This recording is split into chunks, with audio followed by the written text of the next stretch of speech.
ગામ પાટણોશીને પરવાર તે ગોગાના, રત્નો ગોગાના, રાજો ગોગાના, જસવંત ગોગાના, મોરાર ગોગાના, વાલુભાઈ ગોગાના, વનીભાઈ ગોગાના, વડલી વસુએ વૈદ પહાવશો ત્યોથી કોશિયા કેવાળા પરવાર તે જીવનના, રઘુ જીવનના, ગોવિંદ જીવનના, ખેતુ જીવનના, ભલીભાઈ જીવનના, જીવનની કરે જેતીભાઈ વેરની વેળે આપી પાટણોશીને પરવાર દેહાના, જીવન દેહાના, નરસિંહ દેહાના, ભગો દેહાના, ભેમો દેહાના, અહો દેહાના, અદો દેહાના.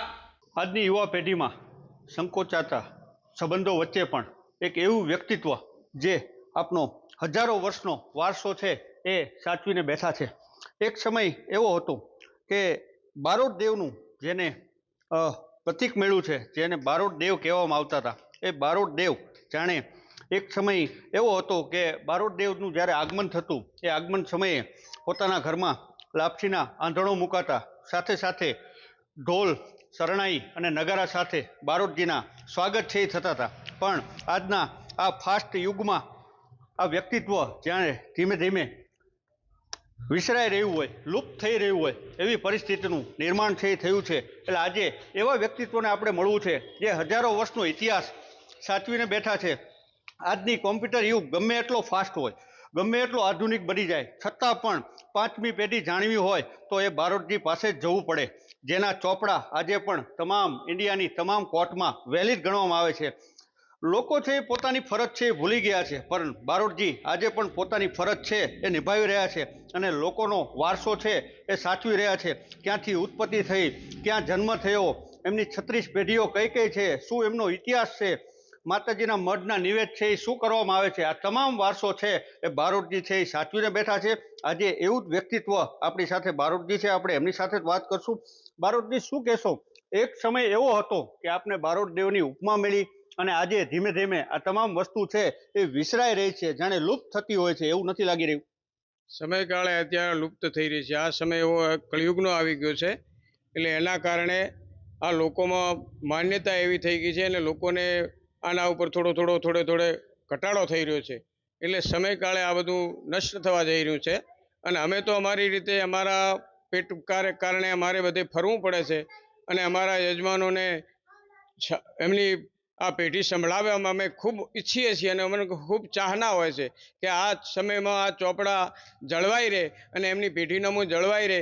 જેમ રામચંદ્રને ઓળખવા માટે રામાયણ છે, એવી રીતે આ આપણી પ્રજાને ઓળખવા માટે જે સમાજના જે બારોટો હોય એ એના ચોપડા એને સંભળાવે અને એનું કુળ અને એની કુળદેવી, એનું ગોત્ર આ બધું સચવાઈ રહે, એના માટે કરીને અમે મહેનત કરીએ છીએ. પણ છતાંય આ સરકાર અમને ખૂબ ટેકો આપે છે અને ખૂબ સરકાર અમારી પાછળ સંશોધન પણ કરી રહી છે કે બારોટો પાસે શું છે, પાળિયા છે, જે તે કે સતી સુરા ભગત દાતારાવ જે કંઈ છે એ મેળવવા માટે આજે સરકાર પણ સંશોધન કરે છે અને અમારી બારોટોની મોટી મોટી મિટિંગો ભરાય છે અને એ સમયે સરકારના માણસો બધા આવે છે, બધા વિદ્વાનો પુરુષો આવે છે અને બધી અમારી ખ્યાતિ અને ચોપડા વિશે જાણ માંગે છે.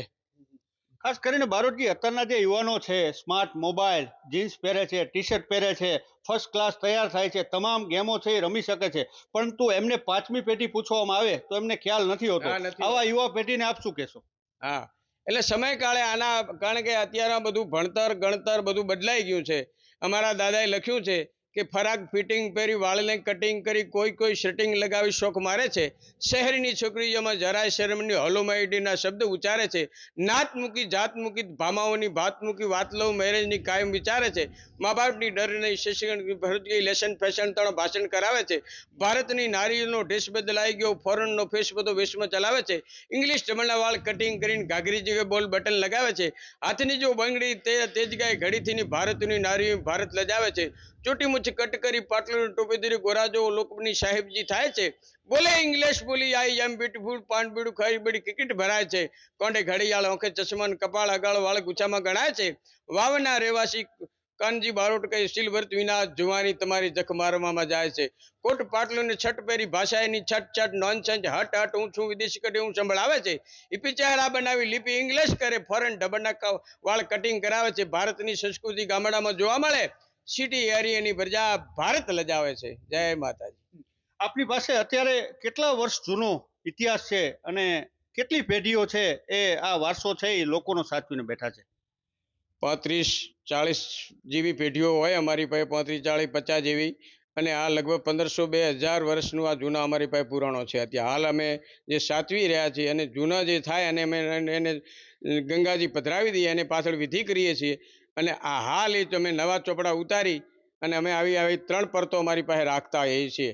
કારણ કે સમયકાળે અમારે આ બધું જાળવવું પડે છે, એટલા માટે કરીને અમે જાળવી રહ્યા છીએ. બાપા જય માતાજી. તો આ હતા બારોટજી, જે આજે પણ હજારો વર્ષ જૂનો ઇતિહાસ છે, તમામ જ્ઞાતિઓનો ઇતિહાસ છે એ સાચવીને બેઠા છે. આ એવો ઇતિહાસ છે જે આજના યુગમાં, ફાસ્ટ યુગમાં ક્યાંય જોવા નહીં મળે.